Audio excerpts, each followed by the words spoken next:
Greetings, everybody, and welcome to this week's UC Weekly News. I'm your host, David Danto, as an autonomous agent from here in the Matrix. Oh, Definitely we've been talking about autonomous agents this week. I don't understand why the Microsoft people didn't get why that might be a negative reference, but in any case, I have my partner Dave Michels on with me, and also Tom Arbuthnot, who's the expert in this, who is just at Ignite. I was monitoring it remotely. Tom, you were at Ignite. Tell us what were your feelings about what Ignite was like this week. hey David. Yeah, thanks for having me on the show. So as we record, I landed about 3 hours ago back in London. So fresh off the plane.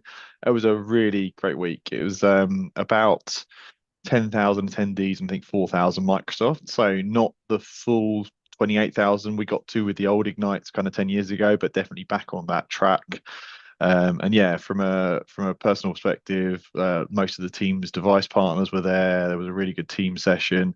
Obviously, the show was absolutely dominated by Copilot. Like that was the big push from Microsoft. But yeah, lovely to catch up with so many people in person. Yeah, so I've escaped from the Matrix now because I didn't want to annoy people too much with all of that. But no, that's good. And I think you were there in person. I was watching a lot of the sessions remotely. I think my my perception and your perception at this point agree with each other that it wasn't really the full Ignite experience pre-pandemic, that it had before, but it certainly looked like it was getting closer to it. A lot of people were very happy to be back in the same room. Well, a lot of non-announcements, I would say, and we have to get to the real announcements that Microsoft made because there were some significant ones. You had a lot of partners there saying, "Hey, look at our new stuff," and the stuff they were saying that was new wasn't really new. They kind of announced it before, so there was a lot of things you had to filter through to understand what was going on. Yeah, I think you got to remember this is Microsoft's show for all their technology across the stack. So it's not just us in Teams. So it's everything. It's Azure, it's M365, it's development. So yeah, most of the Teams devices partners were there, but they're probably saving their launch stuff when they can get airtime at an ISD or an Infocom rather than getting drowned in Microsoft show, I would guess. Yes, exactly. But it was nice to see a lot of the partners on the live stream. Everyone had like 5 minute, 6 minute, segments where they were talking about was there. But again, it was like, is it really news? All right, so let's talk about some of the things that were talked about. Certainly with Satya Nadella's keynote and some of the other items that came up. Obviously, we knew it was going to be an AI show. Why would Microsoft be any different than anybody else that's in the space right now? And Microsoft is a platform company. I will quote my friend Kevin Keeler and give him all the credit where he says, with all the co-pilots they've announced by now, and all the features and all this autonomy, aren't they a pilot by now? I mean, I don't think they're really kind of helping you side by side. They're kind of running the show at this point with these autonomous agents. I guess, you want to go through a couple of the newest ones for me and for all the people that are watching? Yeah, so you're right. There was a big pivot to this an agentic language, and it's quite funny, really, because when Microsoft launched Copilot, there was a really big push to be like the humans in control and it's your personal assistant. I think part of that was just the fear factor of AI, and certainly Bernie off at Salesforce came out and said, forget human assistants, it's all going to be agentic and it's going to be doing it all for you, and you don't need the people. And Microsoft have pivoted somewhere more in the middle now, which is obviously you're going to have AI help you personally do tasks, but also you can have AI do autonomous tasks. So look into the CRM on your behalf, but automate sending an email on your behalf potentially. And that's where the agents come into play, is they're doing things proactively for you rather than waiting for a prompt. And the irony here is, right, Microsoft has had automation for forever, right? There's Power Automate, there's Power Virtual Agents. Like we've had this in our ecosystem for a long while. It's just got kind of rebranded, and LLMs have been injected into that process to give you kind of AI reasoning. But yeah, from a brand perspective, everything that was Copilot plugins is now agents. And if SAP builds what was a plugin, it's now an agent basically. And interestingly, you were chatting before we started recording this. You were there for 3 or 4 days. I was watching it remotely, and we both came out with what we thought was the most important announcement that came out of the show, or at least the biggest deal for us, which was the interpreter agent.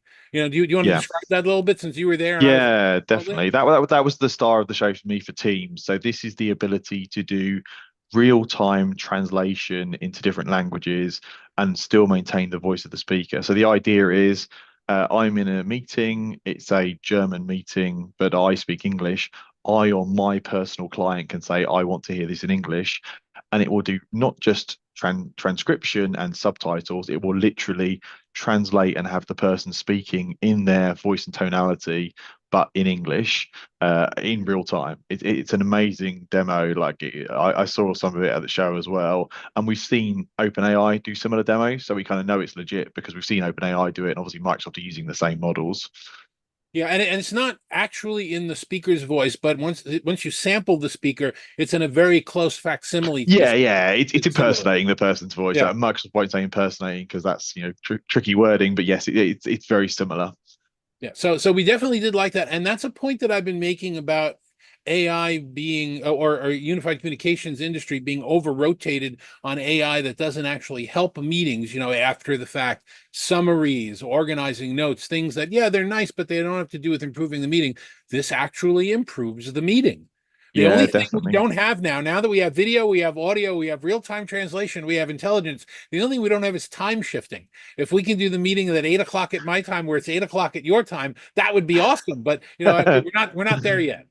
Well, the other thing that it wasn't didn't get as much press, but they're also doing transcription in multi-language meetings. So being in Europe, I work with organizations that have different languages spoken in the same meeting.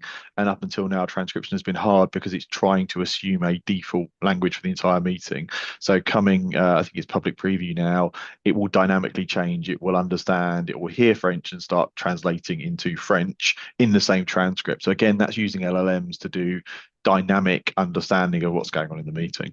All right, so definitely let's go over some of the other big announcements. But before we do that, I think it's appropriate as an analyst, to call out that one of the big Microsoft themes that wasn't spoken this year was, "Hey guys, we're doing great stuff. We want more money." There were price increases. Were you expecting that to be on a slide, David? I was expecting that to be on a slide. I was like, Microsoft cash grab. Part of that is there were price increases. I'm certainly, if the price of milk and eggs are going up, I'm not going to hold, Microsoft as an evil thing for them to be dealing with price as well. But this was more pervasive than that. There are certain features that were free that are now moving into a premium tier. There are new features that are coming out. The we have to talk a little bit about Microsoft Places, which has been in preview for a while. It's just now gone into a GA, and we have to learn a little bit more about it. But this is the whole idea that it'll help you deal with hybrid Yeah. working environments where it'll help to suggest desks and do reservations and do all this other stuff. But that's part of premium. Wouldn't working together with your team be part of the basic package? I mean, isn't that the bare minimum that you need, just beyond calendaring? So a lot of the things have now moved into higher, more expensive tiers. What was the reaction to these direct and indirect price increases at the show? Yeah, so there's a few different things there. So to get everybody up to speed, Teams Phone, the standalone Teams Phone license has gone up by $2. So it's gone up from 8 to 10 per user per month, so a 20% increase. It hasn't had an increase since it was launched. I think it was 5 years ago. So if you look at from an inflation point of view, it's kind of justifiable. But Microsoft are also very aggressively wanting to capture the phone market. So a 20% increase in license is not going to help with that, particularly in SMB and mid-market. So that was the price increase. It doesn't affect the e-licenses, the bundles, or anything like that, just standalone, but still definitely an increase. And that was announced just before Ignite. Yeah, and then more generally, the motion for a while now has been these premium SKUs. So you get the core teams in the box, and then if you want the Queues app, you want Places, you want the intelligent meeting recap, any of the fancy features, you're really looking at that premium per user license, which is list another $10 per user per month. So a substantial increase. And Microsoft just keep bundling features into that, including, as you said, their Places, which became generally available. And this is Microsoft being a company wanting to make money. Like they're as you said, they're not a charity, and they'll keep playing with the SKUs to see where customers find value and if they can bundle enough value in this premium SKU with things like Queues app and intelligent meeting recap and Places and extra security features to get people to uplift essentially their spend on Teams. And the premium uplift is in addition to the Copilot uplift. Yeah, yeah. So you can go either or. So Copilot is M365 Copilot. So that's your Copilot in Teams, Word, Excel, PowerPoint, the whole stack. Premium is just Teams Premium, so as the Teams feature. So yes, if in theory, if you want all the smarts in Teams, you'd have Teams Premium and you'd have Copilot. Okay, and then let's do before we get on to the other details, let's talk about the Copilot naming. So there are a lot of different Copilots in the system, all purchasable separately, but now the name for the interactive chat in Teams is no longer Copilot. It's now Biz Chat or Business Chat. That's Yeah, Microsoft are trying to decode their language a little bit. So there is Microsoft Copilot, which is uh the consumer version, and in 365 is the same version with enterprise data protection. And actually, people miss this a lot. That is included at every Microsoft 365 SKU with no extra cost. So you can get a Chat GPT-like experience in a web browser that can access the web, including your license, commercial data protections. They won't use your data, but it's not integrated into Outlook directly or Teams directly. So it's a web-based experience. So that is free slash included, depending how you think about it. Then when you step up to being able to integrate to Teams, your documents, SharePoint, Outlook, that's M365 Copilot, and they've just recently rebranded that. It was Copilot for Microsoft 365. Now it's Microsoft 365 Copilot, and that's where BizChat comes in. So that is when I'm in chat in Teams, I can integrate with my agents, my line of business apps, and my kind of all my documents, so I can interrogate my SharePoint documents. And what Microsoft is trying to do with BizChat is they're trying to separate the web-based experience with no business integration and the business experience, but it is a bit confusing with these different naming. Yeah, you got to be honest. I mean, you know this stuff better than anybody on the planet, but it confuses you too, doesn't it? I mean, it's a little It messy. takes some conversations to decode it, yeah. But it keeps me in a job, which is explaining it to everybody else. So I'm not annoyed. There you go. Well, maybe you should be a co-pilot, we stick that on you anyway. All right, let's talk a little bit about places. Um, uh, there have always been third-party apps to help you book and reserve rooms, and clearly low-hanging fruit for the UCaaS providers. And in the context of Teams, Microsoft is a UCaaS provider. There's the opportunity to grab this as well. So Zoom has had Zoom Workplace Reservations, which is actually a pretty phenomenal tool. Cisco has their Cisco Spaces, which Mhm. is less geared toward advanced thinking reservations and more geared toward facility management, but it's very powerful. And in many ways, it can pay for itself. It has the ability, which Zoom doesn't, to adjust HVAC levels based on occupancy. So, you shut the air conditioning and the lighting off in a room that doesn't have people in it, you're saving a lot of money. You're probably paying for the product. So there's that. Places is the new kid on the block. How did they describe that that's going to work? Yeah, so I mean, this has been a long time coming. This got pre-announced at Enterprise Connect like 2 years ago. So it's been a long time coming, but it is now generally available for the first time. And actually, you get some basic functionality in M365 Core, but all the smarts again part of Teams Premium. What Microsoft are doing here is they're tightly integrating that hybrid new ways of working experience into the Outlook calendar and into the Teams experience. So that's Microsoft's unique position here, potentially to be competitive, is tightly integrating into Outlook calendar, tightly integrating into Teams. And what I mean by that is you can have your Outlook calendar and you can hover over it and say, me and David are meeting, it will know that we're in the same office or the same building potentially, and it will proactively suggest here's a suitable room for us to meet in. Or if I'm in the office, it can automatically set my physical presence in Teams. So it can say, I'm in this office or I'm in that office. So they have these hooks into Teams and Outlook, which gives them some new abilities. And then on the back end, they've got all the reporting and analytics for the facilities type role. Does it Um, uh, have the ability to suggest what day next week should I go into the office to be with yep, my teammates? yeah, that's a big part of it as well. Also your manager can suggest for our group the best days are Tuesday and Thursday, and here's why.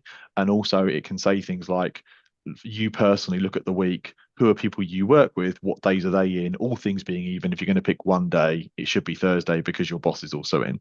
And you're exactly spot on there. It's all about kind of making that trip into the office actually worthwhile, and kind of giving, you think about big organizations, they're trying to work out what this balance of Right. working is. So help managers say, look, I want to nudge my team, not sort of force them, but nudge my team to, like, all things being even, we're going to do Tuesdays and Thursdays, and here's why, and here's what we recommend, and here's the place in the building we're going to be, and here's the room we're going to get.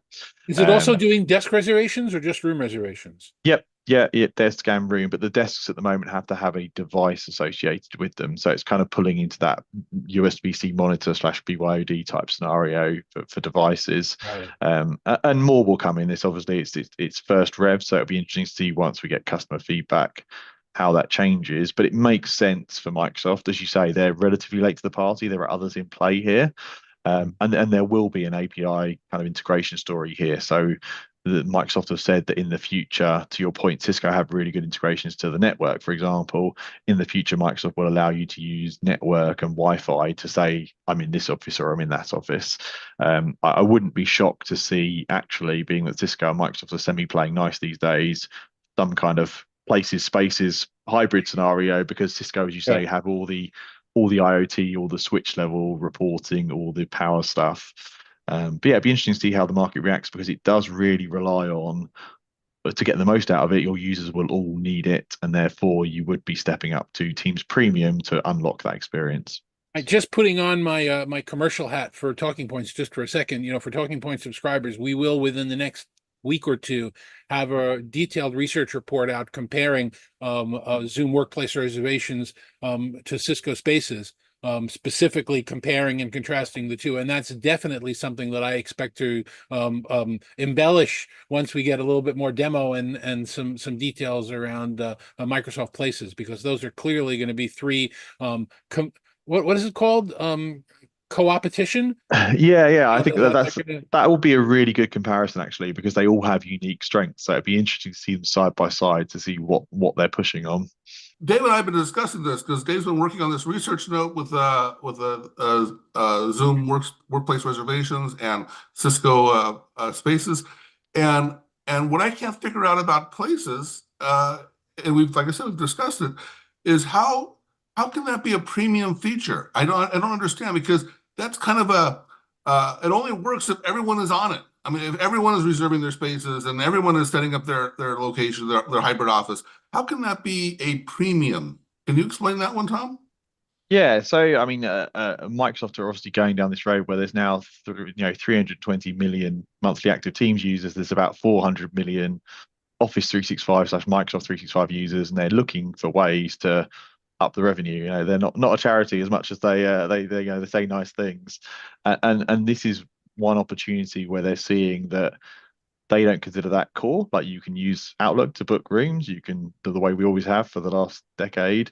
But if you want this extra value of dynamic room suggestions and new ways of hybrid working, they are putting it behind the Teams Premium. And you're right, Dave, like, you would, to make the most of this, need to license all the users involved. So it would be a case of uplifting potentially your entire base to Teams Premium. How's it work on the Cisco and Zoom side? Is it core on both those platforms? David? well, on the Cisco side, they're charging based on buildings, so very large numbers based on multiple years. On the Zoom side, if you've got a Zoom product, it's included as a feature for the product. And if you don't have a Zoom product there, like if you wanted to do a desk that doesn't have a Zoom phone or something like that, it's typically like $1.50 a month. Per Okay, so they've both gone on a office slash device basis as opposed to user basis. That's interesting. Correct. That's and again, because the idea that in order for this to work, you would have to include everybody, otherwise Hmm. there's no point. Because if only five people are paying for it, then yeah. So Yeah. it's going to be interesting to watch it play out. Like we were saying, like Dave's point was earlier on, that this is going to be a tool that the UCaaS vendors are going to be probably adding in, like they added in word processors and they added in spreadsheets and they added in antivirus. There's probably going to be something they're going to add in as part of what they grow. So Tom, I want to ask you a little bit about Copilot, because it really was a Copilot event. I mean, we can talk about places, we can talk about all these other things, but it really was a Copilot event. Um, Now, a lot of big changes in Copilot, a lot of new features. People are excited, but there's also been a little bit of criticism that some of the new versions of Copilot, of things that we already had, have been kind of downsized or scaled back a little bit. Did you see that? Yeah, not really downside, but there's definitely been feedback, particularly in the media, around is it living up to the hype? So lots of, it's $30 per user per month. Are people driving value out of it? And you can see Microsoft are pushing hard with new experiences and new capabilities every time to try and maximize it. I think, if anything, a problem for the AI space in general is it's over marketed. Like the marketing videos look like complete magic, and then you use it and it's useful, but it's not doing you a PowerPoint deck that's completely seamless in one click. And so expectations are sky high from the marketing videos. I mean, the fact it does 50% of your work is pretty amazing to me, but if you market it as doing 100 and then people see 50%, they're like, well, what? That's not what I thought I'd get. So I think there's some of that. And then the other point is pushing to this agent model where it can do line of business tasks for you seems to be quite popular because people can see that value without having to drive it themselves. Interesting. One thing I've changed my perception on after Ignite. Um, I kind of felt that they were done with Teams. I kind of felt that they were all the people like Nicole and all these people that we associate with Teams have moved on to Copilot, and all they want to talk about is Copilot. And I kind of felt like Teams kind of got lost in this process, and that the new shiny thing is Copilot, and everyone's moving over there. What I kind of felt after this week at Ignite was I didn't get that quite right. I think that Teams is more central to their Copilot vision than I had realized. Copilot's obviously going to get a lot of its knowledge and information from SharePoint, but there's so many elements of Teams, whether it be meetings or telephone calls or chats, that really the idea Teams is becoming much more central to Copilot than I had initially appreciated. Did you want to comment on that? Yeah, I mean, it definitely Teams has been the absolute star of the show for the last 3 years, and it's rare. I've been in the Microsoft space for a long time. It's rare for a single product to be the most important product for so long. So definitely, you look at the number of sessions at Ignite, or you look at the stands. It was all Teams is the center of the world previously, and now it's Copilot center of the world. So there's a bit of that. But to your point, one of the strongest use cases of Copilot is meeting recaps.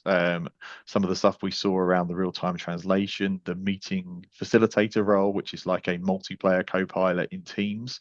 A lot of the use cases people understand revolve around meetings and collaboration. So definitely, if you look at Copilot usage and adoption, Teams is one of the stronger points. Yeah, I think it's really interesting. And then, of course, I guess we saw this 10 years ago with when the whole meetings industry was, embracing, first HD video, and then they've embraced browser-based video and stuff. So I remember all the Enterprise Connect keynotes said, we could do a meeting in a browser, things like that. And so we're seeing a lot of the same thing now. We're seeing all these different companies. We just had Zoomtopia, we just had WebEx1. We've seen other competitors coming out, and it's AI, AI, AI, and so much around um, AI that it's getting hard to. You can almost take the vendor out of the press release and just apply all, right.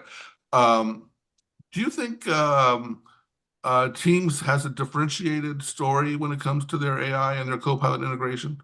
Yeah, I think they do. And I love seeing the competition, and Cisco and Zoom are doing some great things. So I think it's good for the industry that there's some competition there.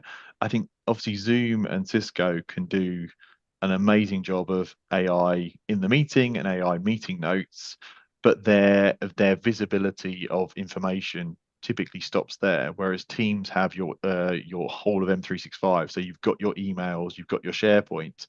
So the things you can do in Teams or the things you can do in Copilot because your meetings and your phone calls are in Teams are really interesting.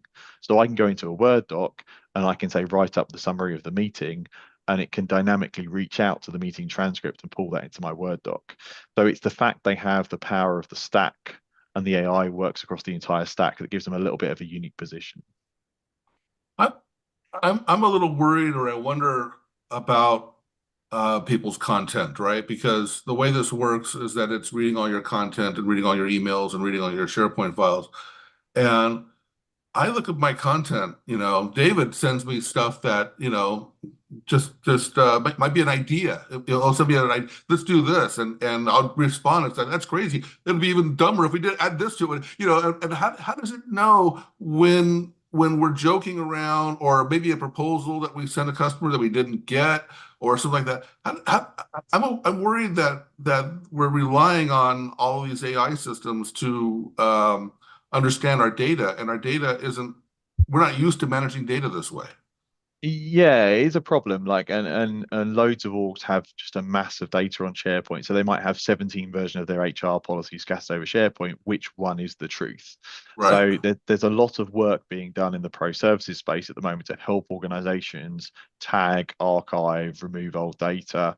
But yeah, that is a problem. Obviously, generally speaking, like if there's three versions of a document, it can do things like it can understand which is the most recent. So there's some basics it can do there. But with every AI system, the better your data is groomed and maintained, the better the results are going to be.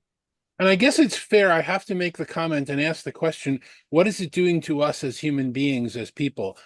Not philosophically. We don't need to go off into the when I was watching Chris Barwick being interviewed by the young lady who was representing Microsoft when he did his 5 minute shot live, to everybody that was watching the stream.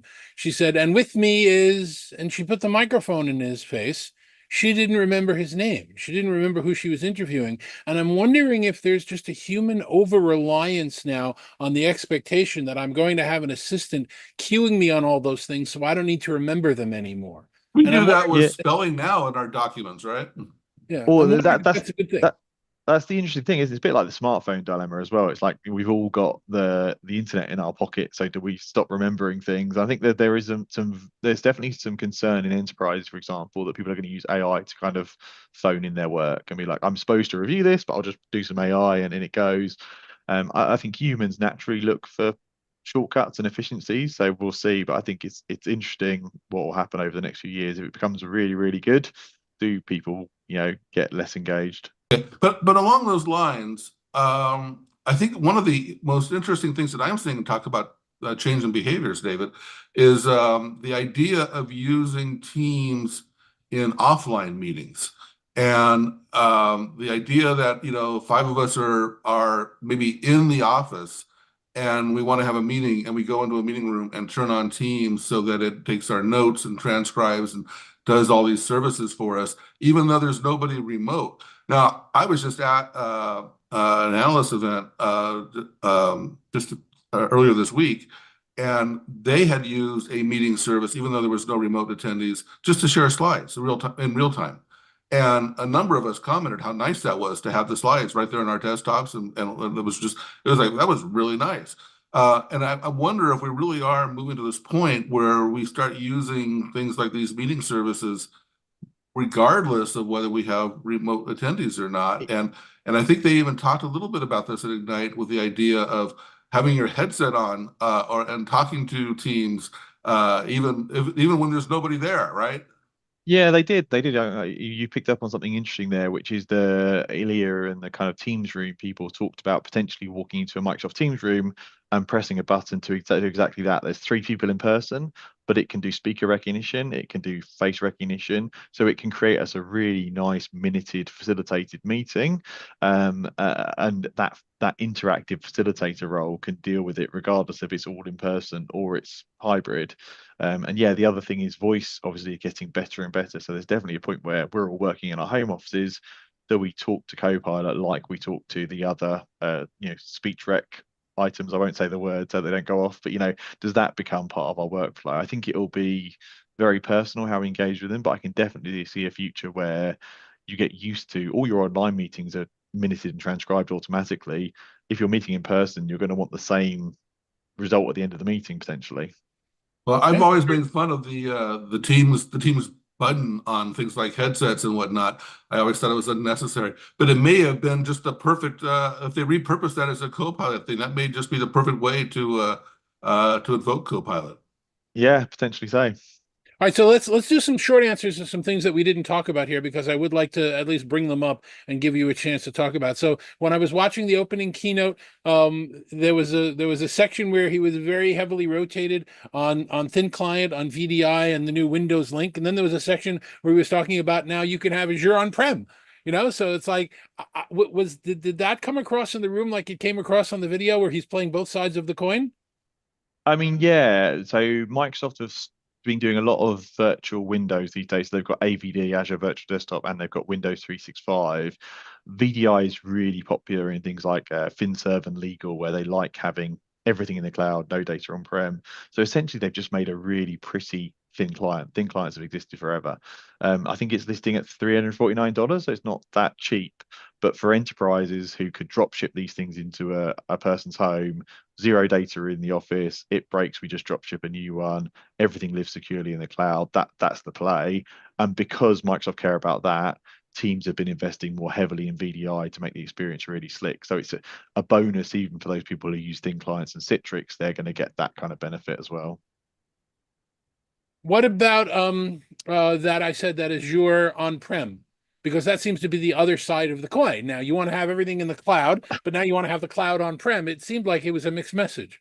Well, the idea of that cloud on-prem, and it's not my area of expertise, is really bringing the manageability to your own server. So you're used to this way of managing flexible compute. Can you bring that same management layer, even though you then want to have the physical servers in your physical data center? So kind of creating the same management experience across prem and cloud, I think, is the aim. Well, David, we've avoided MDEP. I thought you'd be all over Tom on MDEP. I published MDEP already, online and my comments about it. But sure, let's first of all, did Intune for MDEP come out yet? Is it out? Can we do this yet? Yeah, so there's a few things here. So MDEP is the Microsoft Devices ecosystem platform. As you guys know, you've done some really good docs on it. That is a an enterprise Android that could be used for all sorts of things. For Teams, it's going to take a dependency on this change we're going through right now, which is the ASOP management stuff. So that's still pending.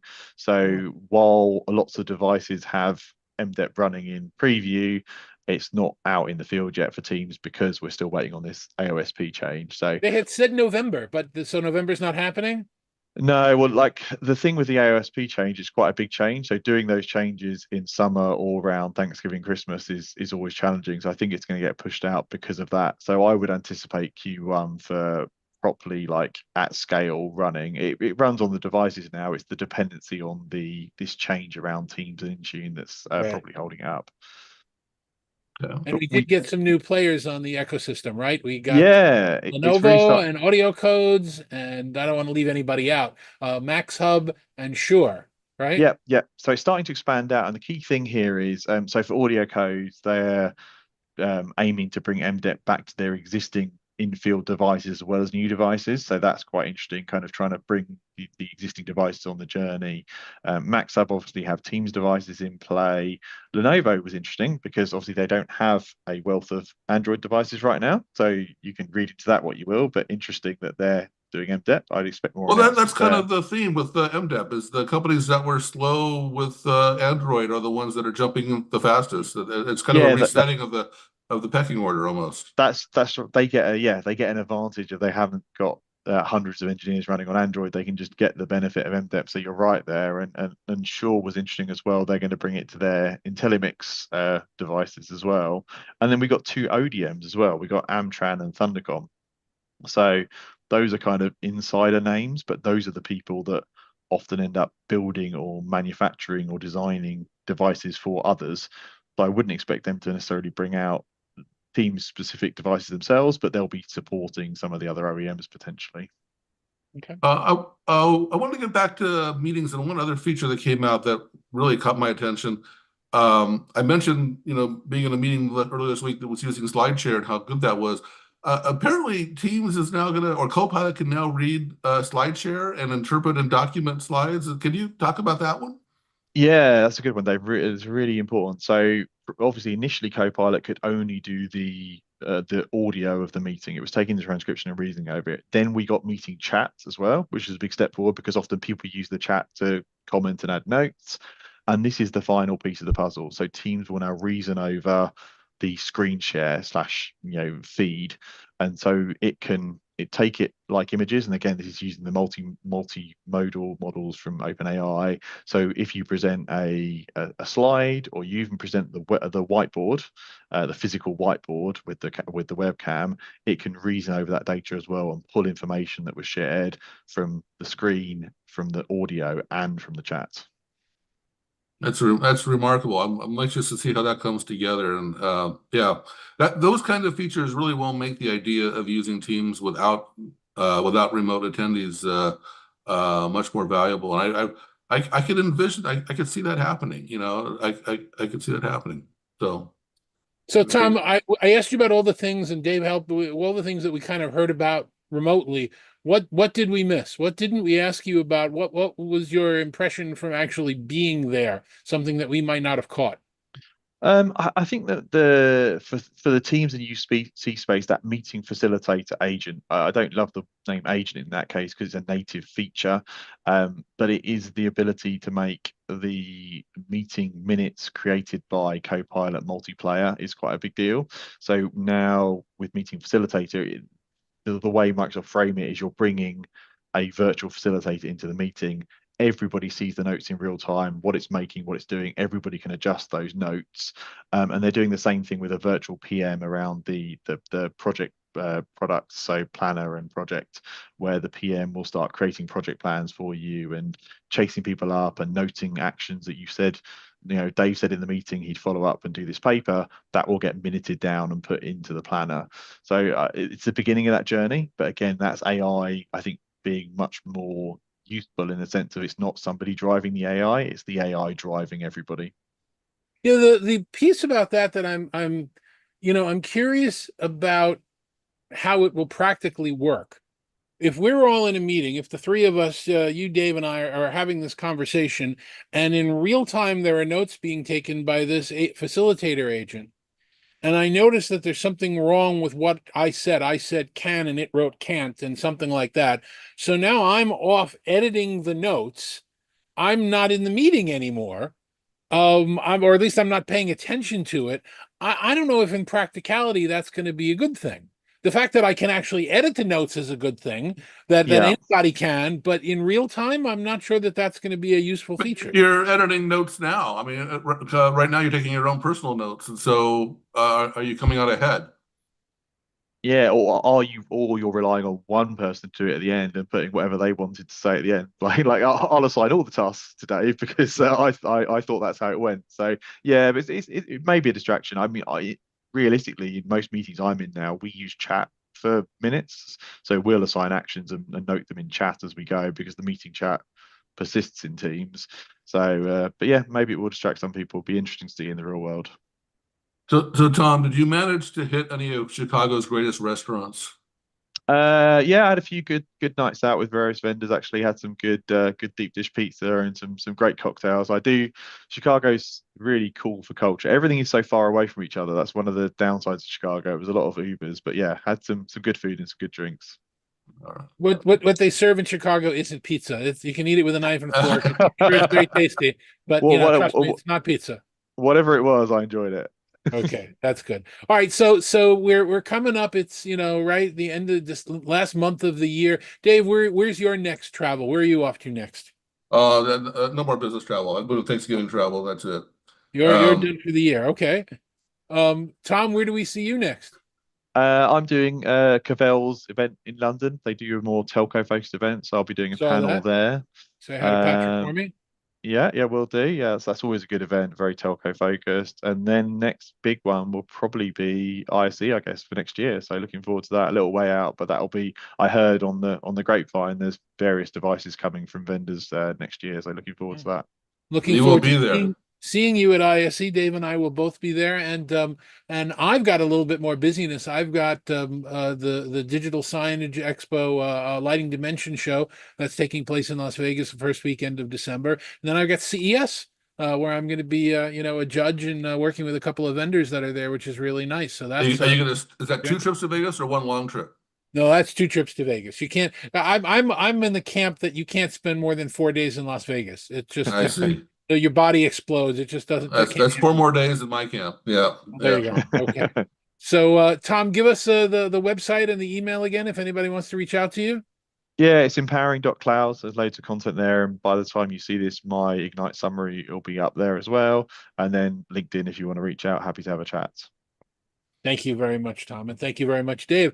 That's it for this episode of UC Weekly News. Next week, we're going to give you a quick replay. It's a holiday week going on here in the U.S. So we've got the presentation that David Maldo and I did at Commercial Integrator Expo.